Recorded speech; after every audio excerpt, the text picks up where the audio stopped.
Hey everyone, welcome back to my channel Divinity Tarot 6 but Truth always exposes darkness। तो आज का जो topic है वो बहुत ही ज़्यादा इम्पॉर्टेंट है। उसमें हम देखेंगे कि अनएक्सपेक्टेड ब्लेसिंग्स, मिरेकल्स, एबंडेंस आपकी ज़िंदगी में किस रूप से आ रहे हैं। सो of course it will be A timeless collective for all zodiac science and it is a general prediction.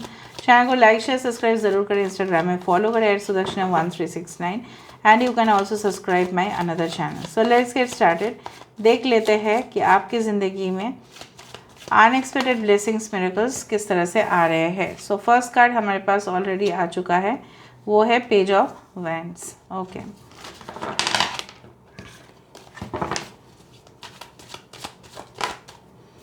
Alright, we do have the Queen of Swords.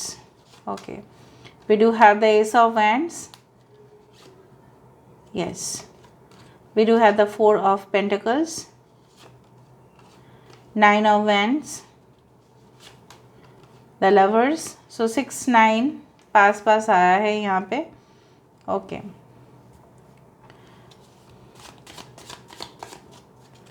Alright, we do have this Ace of Cups. So Ace of Wands, Ace of Cups. All right, Two of Swords, the Chariot.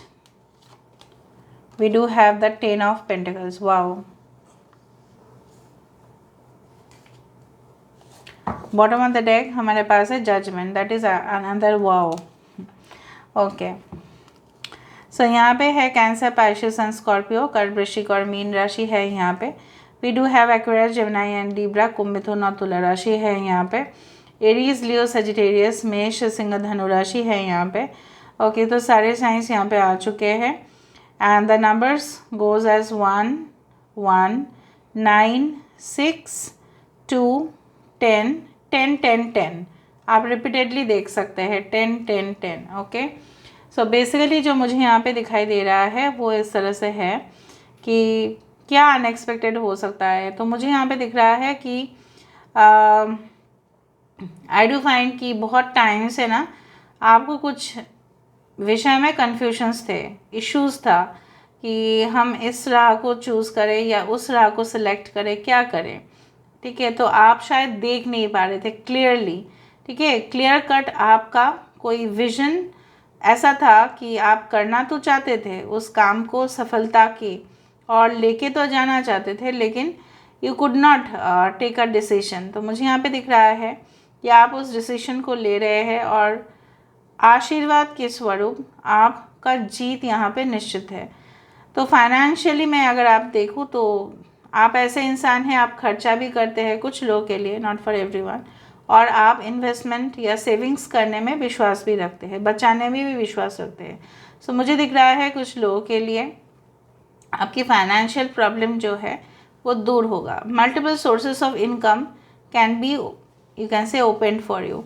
हो सकता है कि बहुत time से आप सोच रहे थे कि किस तरह से रोज़गार, जो प्रेजेंट आपकी सैलरी बोलो, प्रेजेंट इनकम बोलो, उससे शायद आप मंथली इनकम बोलो, शायद आप उससे सेटिस्फाइड नहीं हो क्योंकि खर्चे बहुत ज़्यादा है। ठीक है, हो सकता है कि आपको बहुत ट्रैवल भी करना पड़ता है, तो ट्रैवलिंग एक्सपेंसेस भी होते हैं, तो बचता बहुत कम ही है।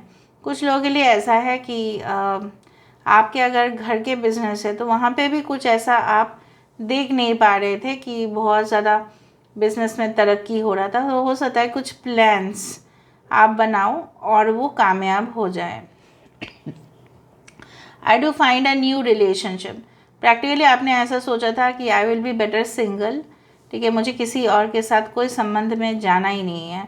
ठीक है, it's better to be alone than a evil company. हाँ, आपकी विश्वास सही है कि आप गलत लोगों के इरादे में वो लोग कामयाब ना हो जाए, इससे ज़्यादा आप अकेले रहो। But I do think so there will be plenty of options opening for you. यही आशीर्वाद के रूप पे आपके लिए आ रहा है। So some magical connections is going to come, जहाँ पे आपके मन की शांति होगी। मन की शांति नहीं हो रहा था, इनसिक्योरिटीज़ था, तभी ना आप ऐसा डिसीजन ले चुके थे या फैसला कर चुके थे कि मुझे फ्रीडम चाहिए, मुझे आज़ादी चाहिए, मुझे किसी का ऐसा व्यवहार जो बहुत ख़राब है वो सब नहीं चाहिए। I am independent and I can do it my self. ठीक है, सो आपने बहुत कुछ रिलेशंस कट कर दिया था क्योंकि वो आपके लिए बहुत ज़्यादा आप टॉलरेट नहीं कर पा रहे थे, आप सहन नहीं कर पा रहे थे, इतना ज़्यादा था। सो मुझे यहाँ पे इस तरह से दिख रहा है कि yes, you will also fall in love once more. A new romantic relationship is on the cards. ठीक है, so दूसरा मुझे यहाँ पे दिख रहा है कि जैसे जजमेंट होता है, इसमें क्या है, राइजिंग ऑफ द डेड। ठीक है, जो मृत व्यक्ति है वो फिर से जाग रहे हैं, उनकी सोल्स जो है, उनकी स्पिरिट्स जो है वो जाग रहे हैं। कई दफ़ा में ऐसा होता है, हम जिंदा तो रहते हैं इस पृथ्वी में, लेकिन हमारे साथ इतना बुरा हादसा होता है, हम जैसे तबाह हो जाते हैं, जैसे बर्बाद हो जाते हैं। ऐसा साइकिल हर एक की ज़िंदगी में आएगा ही आएगा, ऐसा होता ही है ज़िंदगी में, चाहे वो पास्ट में हो, प्रेजेंट में हो या फ्यूचर में हो। बट कहीं ना कहीं पे it is the rise of the dead, it's like the Phoenix, कि कहीं ना कहीं पे ये आपकी कौन सहायता कर रहे हैं। So archangels are helping you to overcome your difficulties. जो भी आपने सहा है that was a lesson for you, now there is a new life for you. जो आपने कर्म किए थे उसके हिसाब से आपको तो फल मिल गया, now it is to start a new life once more with the judgement. जो भी आपके साथ गलत हुआ, गलत किया, उसको उसका जो पनिशमेंट है उसको मिलेगा ही मिलेगा, नो डाउट। आप उस अफसोस में मत रहिएगा, ठीक है, कि उसके साथ कुछ भी नहीं होगा और मेरे साथ ऐसा ऐसा हुआ, नो। सो आपने अच्छा कर्म किया है, उसका फल स्वरूप मुझे यहाँ पे दिख रहा है फाइनेंशियल आपके जो है वो बढ़ रहे हैं। कुछ लोगों के लिए यहाँ पे हार्ट चक्र एंड द बेस चक्र एंड सोलर प्लेक्सस चक्र में आपकी प्रॉब्लम्स है, यहाँ पे ब्लॉकेजेस है। तो उस ब्लॉकेज को अगर आप हटा सकते हो सो और भी बेहतर होगा, बट बाय एन एक्सपर्ट। कुछ लोगों के लिए मैं यहाँ पे ये भी देख पा रही हूँ, कुछ रिलेशनशिप्स काफ़ी टॉक्सिक थे, like the poison of a snake, but फिर भी आप उस रिलेशनशिप में एडिक्टेड थे। But you will get definitely different option. ये इंसान आपको नहीं चाहते हैं, मैं आपको बता देती हूँ, they want someone else, but फिर भी आप इनके साथ लिप्त हो। ठीक है, this is like an addiction and the snake is there. ये जो स्नेक का पॉइजन है दैट इज़ वेरी ईविल। ठीक है, सो ईविल एनर्जीज है यहाँ पे, बट फिर भी आप इनके साथ अटैच्ड होने जा रहे हैं। बट ऐसा कभी भी नहीं हो पाएगा क्योंकि ये इंसान आपके कनेक्शन के लिए बिल्कुल सही नहीं है। Maybe this person, maybe this person, male और फीमेल आप लोग देख लेना। सो 6 जो नंबर है, ये जो सोलमेट है, मैं मानती हूँ द लवर्स कार्ड, बट फिर भी the lovers is also a card of choice. ठीक है, आपके जो पार्टनर के जो चॉइसेस है वो सही नहीं रहे हैं, या वो सही नहीं है आपकी हेल्थ के लिए भी, स्वास्थ्य के लिए भी सही नहीं है, क्योंकि मानसिक तनाव जो देता है वो रिलेशनशिप अच्छा नहीं है। आप उनके साथ बहुत ज़्यादा, ठीक है, कॉन्फ्लिक्ट में आए, बहुत आपके साथ आपके नाइंसाफ़ी हुआ, even this person did not respond to you, but still you got addicted to this person. फिर भी आप इस इंसान के साथ लगे हुए थे कि नहीं, किसी भी तरह मैं मना लूँगी, किसी भी तरह मैं मना लूँगा। No, you should not do that, because blessings के दौर से तो already a new relationship is on the cards, जो आपको शांति देगा, ठीक है, जो आपको सुकून देगा, जो आपको चैन देगा, बेचैनी नहीं होगी आपको, आपके दिल में वो इंसान बसा होगा। ठीक है, ठीक है, दिल में छुपा होगा वो इंसान। ठीक है, तो जो ऑलरेडी जिसके लिए है वो ऑलरेडी उसी का हो जाता है, कोई उसको छीन नहीं सकता, ना आप, ना हम, ना कोई और। सो जो भी होता है it is already predestined with some person. तो आपने इसीलिए वो कनेक्शन इसलिए टूटा होगा, आपको ये मानना है कि आपके वो कनेक्शन के, ठीक है, अगेंस्ट में एक बहुत ही सूटेबल पार्टनरशिप आपके लिए आ रहा है जो सूट करे ना। कुछ ऐसा होता है कि कुछ जगह सूट नहीं करता है हमें, हम वहाँ पे जाते हैं, हमारी तबीयत ख़राब हो जाती है, हमारे साथ कुछ ऐसे हादसा हो जाते हैं कि लोग भी हमारे खिलाफ हो जाते हैं, मतलब वो जगह आपको सूट नहीं कर रहा है। ठीक है, उस तरह से ही उस रिलेशनशिप सूट नहीं किया आपको, या नहीं कर रहा है इन द प्रेजेंट सिचुएशन, तभी ना जाके आपने कभी कभार गुस्से में आके फैसला लिया, नहीं मुझे कुछ नहीं करना, चलो सिंगल रहना है या शादी नहीं करना है या कुछ ऐसा हो ही नहीं सकता। बट इस इंसान के साथ after this S of cups had come this 10 of pentacles. काफ़ी वेल्दी फैमिली, काफ़ी rich person, effluent family, society में अच्छे खासे नाम है, घर है इनका अच्छा सा, हो सकता है कि जॉइंट फैमिली भी हो, but you will be settled with this person. Now यहाँ पे मुझे और देखना है कि आशीर्वाद के स्वरूप आपको क्या मिल रहा है। आशीर्वाद के स्वरूप आपको ऐसा परिवार मिल रहा है जिनके साथ आपका बनेगा, ठीक है, झगड़ा नहीं होगा, मनमुटाव नहीं होगा। आप खाम खा ना अभी सिचुएशन में मैं फील कर पा रही हूँ, you are so sad, I don't know why. Okay, let me see what are the blessings abundance coming towards you. देखो page of wands, page of wands 2 times है यहाँ पे। So excited, be excited to do new things in your life. Hermit, present situation में बहुत सारे लोग single दिखाई दे रहे हैं, अपने पार्टनर से दूर दिखाई दे रहे हैं, अपने आप को रीडिस्कवर करते हुए दिखाई दे रहे हो आगे जाके। और जितना अपने आप को आप पहचानोगे, जानोगे, अवेयरनेस होगा। लोग क्यों आपको पता है सक्सेस नहीं कर पाते? क्योंकि लोग खुद को नहीं जानते हैं। हाँ, कुछ हद तक भाग्य भी होता है, फेट होता है, पर कुछ हद तक लोग अपने आप को भी नहीं जानते हैं। You don't know your strength, you don't know your talent. आपको हुनर पता नहीं है, आपको अपनी शक्ति पता नहीं है, लेकिन आपको अपना वीकनेस पता है। ये नहीं है, आपके अंदर भरपूर है हुनर, आपके अंदर भरपूर है talent. So please utilise it guys.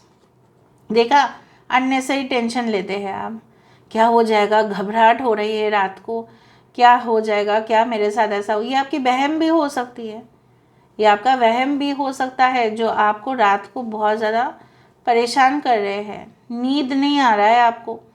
So your health is going to get deteriorated अगर आप इस तरह के सिचुएशन में रहें। So don't do that. With the 10 of wands कुछ बोझ है जो हमें खुद लेना पड़ता है, कोई हमारा बोझ कैरी नहीं करता। We have to carry our own luggage, ठीक है, we have to carry our own trolley, क्योंकि उसमें ऐसा मूल्यवान चीज़ होता है जो अगर आप हैंड ओवर कर देते। हाँ, मैं मानती हूँ, अगर आप this one, if you go for the airport, airlines will pick up your luggage, but 1-2 luggage आपको अपने साथ रखना पड़ता है क्योंकि उसमें कुछ वैल्यूएबल होते हैं। अगर वो भी आप दे देते हो, ठीक है, उनको दे देते हो, तो कहीं ना कहीं पे रिस्क तो होता ही है। No matter what, how much reputed is the airlines, वहाँ पे लॉस होने का चांसेस है। तो जो चीज़ है, अपना बर्डन है, उसको खुद कैरी करना पड़ेगा, कोई नहीं मदद करेगा आपको। You have to be very strong and that is a blessing for you कि आप डूबेंगे नहीं। यहाँ पे देखो क्या है, with the 6 of wands you are definitely going to win. आप डेफिनेटली विनर होंगे। और तब कोई भी evil energies, can you see this evil person, यहाँ पे देखो, ये आपका कुछ बिगाड़ नहीं पाएगा बिकॉज आप सारे पॉजिटिव लोगों के साथ हैं। यहाँ पे ये कार्ड की हिस्ट्री यही कहता है, इविल एनर्जीज आपका कुछ बिगाड़ नहीं पाएगा because you are surrounded with positive people and you are the winner, ठीक है। और लास्ट में हम देख लेते हैं विद द मोनोलॉजी ओरेकल कि ये क्या है, क्या आशीर्वाद आपको मिल रहा है। अनएक्सपेक्टेड ब्लेसिंग्स के हिसाब से आपको कुछ लोगों की ऐसी साथ मिल रहा है, ऐसे हो सकता है फॉलोअर्स हो, ऐसे हो सकता है व्यूअर्स हो, ऐसे क्लाइंट्स हो, ऐसे कस्टमर्स हो जो आपका साथ कभी भी नहीं छोड़ेंगे। तो यूनिवर्स प्लीज़ बताएं, यूनिवर्स क्या अनएक्सपेक्टेड ब्लेसिंग्स, मिरेकल्स हो सकता है। So I do find a time to give rather than take, देने का वक्त है रैदर देन लेने का है। अगर हो सकता है कि रिवर्स भी है, अगर आप इतना दिन से लोगों को सिर्फ देते गए और आपको मिला नहीं, सो स्टॉप देयर। अभी आपका लेने का वक्त है गाइस, रिसीव करने का वक्त है। बैलेंस स्पिरिचुअलिटी एंड प्रैक्टिकलिटी, बहुत सारे लोग प्रैक्टिकल लॉजिकल की बात करते हैं, ठीक है, ना उनके लिए धर्म मैटर करता है, ना उनके लिए उनका मज़हब मैटर करता है, ना उनके लिए आध्यात्मिक दुनिया मैटर करते हैं। So it is not like that कि हमेशा हम आध्यात्मिक दुनिया में भी रह जाए, वो भी सही नहीं है। प्रैक्टिकल होना, जिस तरह से मैं आपको बताती हूँ कि मैं हमेशा जब एक्सप्लेन करती हूँ तब मैं प्रैक्टिकल एग्जाम्पल्स देती हूँ, ठीक है। So you should always balance spirituality with practicality. क्या ये प्रैक्टिकली पॉसिबल है, ठीक है, उस तरह से आपको भी सोचना है। You have to contemplate also at the same time, ठीक है। दूसरा चीज़ देखो यहाँ पे क्या है, your hard work is paying off. आपने अगर निष्ठा से काम किया है, उसका पे ऑफ एज अ डिविडेंड जैसे मिलता है, इंटरेस्ट जैसे मिलता है, जिस तरह से हमें पेमेंट मिलता है, ठीक है, जिस तरह से हमारा नेम फेम रिकॉग्निशन मिलता है, अवार्ड मिलता है, सर्टिफिकेट्स मिलते हैं, वो हार्ड वर्क डेफिनेटली आपका पे ऑफ देगा, ठीक है। सिर्फ आप काम करते जाइए। New moon, full moon, new moon, blue moon, believe in the impossible. असंभव में भी आपको विश्वास करना है, तभी जाके ना असंभव चीज़ होगा। आज का टॉपिक क्या था? Unexpected blessings and miracles. तो वही आज प्रमाणित हुआ इस डेक से कि बिलीव इन द इम्पॉसिबल, विश्वास रखें इम्पॉसिबल चीज़ के ऊपर, because in this world we know that impossible also means I am possible. Okay, so this is all about today's reading. I hope you like it, and if you like, please do share and subscribe and do comment in the comment section. Till then, take care of yourself and keep watching Divinity Tarot 6 for Truth. Always exposes and will expose darkness. Thank you guys.